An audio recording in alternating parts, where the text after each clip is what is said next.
it seems to be a popular misconception that this is the first appearance of Jay-Z on Wax. Well, it's certainly an early appearance, but it's absolutely not his first appearance. It's actually a good thing it's not his first appearance.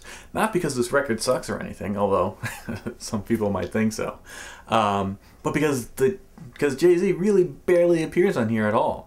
He's, you know, he does get a nice shot on the back of the picture cover there, Jazz and Jay-Z, but he's really barely featured on the song. He doesn't have a single verse at all. He just throws in a few words like, you know, word up, Jazz. That's about all he does. So if you're a big Jay-Z fan and you were looking for his first appearance on Wax, this would be pretty disappointing. It is still a fun record on its own regard, and if you're a fan of the jazz, I mean, it's really old school.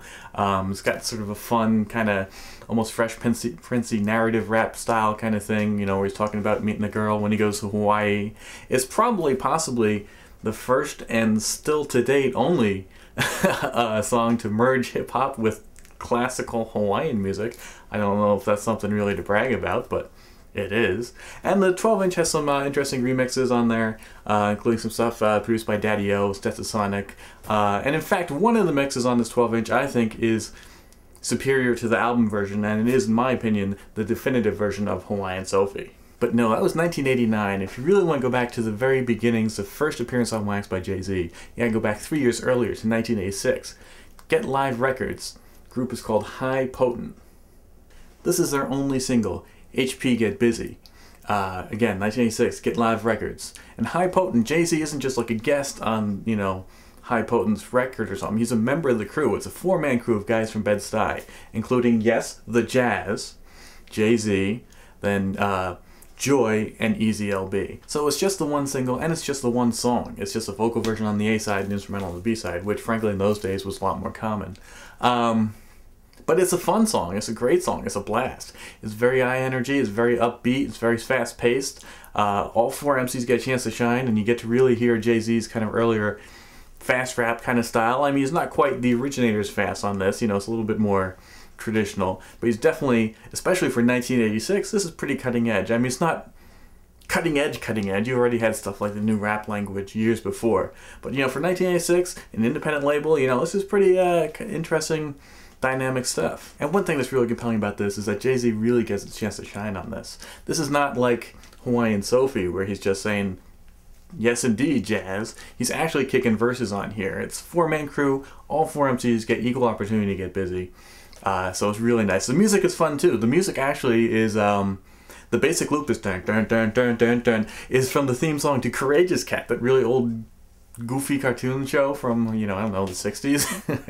And then they got these great like horn stuff and all. I mean, it's 1986, and they're just sort of, it's not the live disco band music stuff, so it's very sort of rudimentary perhaps in some ways, but you really don't feel on this. You really don't feel like, oh wow, they're just figuring out drum programming here, you know. All the elements really work. They all come together well. The MC's music merged together great. They have a hook with a bunch of girls singing, go HP, get busy, and you know, sometimes they're kicking individual verses, sometimes they're doing some back and forth. It's a lot of fun. It's great. I'm going to play some clips, of course.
So mad love for Hawaiian Sophie. You know, I mean, it's a great record, especially if you, you know, appreciate that kind of thing. I mean, yeah, it's corny. It's silly, intentionally silly, but still silly, and it's definitely commercial. Even for 1989, this is sort of a crossover, sellout kind of record. If you appreciate this kind of thing, you know, it's a little bit more kid-friendly too. But it's a lot of fun. The music's fun, the stories are amusing. You know, even for records of this kind, is definitely one of the best examples. So much love to Hawaiian Sophie, but if you're a budding Jay-Z collector, this is not what you want. This is what you want. HP Get Busy. High potent. So until next time, Werner von Wallenrod, signing out.